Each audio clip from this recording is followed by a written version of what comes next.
Allah Taala Kur'an-ı Kerim'de aytadi: وَمَنْ أَعْرَضَ عَنْ ذِكْرِي فَإِنَّ لَهُ مَعِيشَةً ضَنْكًا.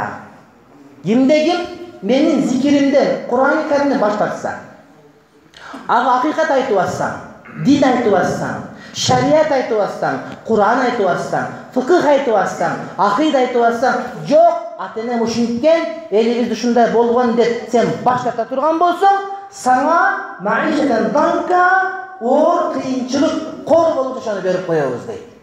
Эгерде кимдир бирөө ага туура дин айтылынса, аны менен жашагысы келбестен андан баш тарта турган болсо, ага кор жашоону, ага кордук жашоону биз беребиз дейт.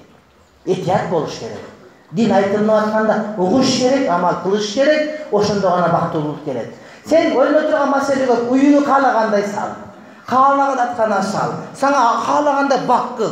Бирок динге келгенде ага тийишпе, ал Кудай каалагандай болуш керек. Antum a'lamu bi umuri dunyakum dedi. Peygamber Aleyhisselam Mekke-i Mukarrama'dan Medine-i Münavvara'ya göçüp geldi. Kendisi Medinalıklar Alican Erkevizli bağban eken. Anan жазda çavuşturup kurmaları birbirine tigizip çavuşturup atıptır. Çandaştırır. Anan Peygamber aytып, "Ey, ne kılıp atasın? Koy kılanıp begele" deptir. Эми бул балдар мындай эмне кылып атат? Бул тараптарды минсе бир неке түшүп басынып кылып калбасын деп пайгамбар кой дептир. Пайгамбар бир некени билет деп чандаштырбай тим коюп, анан ошол жылы курма түшүн байлабай калыптыр да.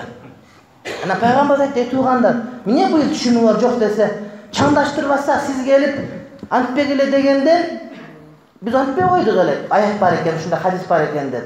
Анан чандашпай калып, "Мына бул түшүн жок" депти. Дегенде туугандар депти: "Мен силерге пайгамбармын, диниңе ахиретиңе айтып берем. Бирок дүнүйө иштериңерди силер менден билүүчүрөксүңөр. Мен силер жөн эле ойноп аткан экен деп ойлоп антпек эле мындай бир олуттуш балек болла десим менен көрсө бул мындай турбай. Ошон үчүн ишиңе дө. Демек сага биле турган нерсе көп. Машыкты кантип кооз кылыш керек? Кыласың турла калган сен кыла бер бардыгы. Бирок дин маселесине келгенде иштикат кылбайсың. Адамдар бар өзүнүкү. Шариаттын илими бар, дини бар. Ошону менен кеткенде гана иншалла туура болот.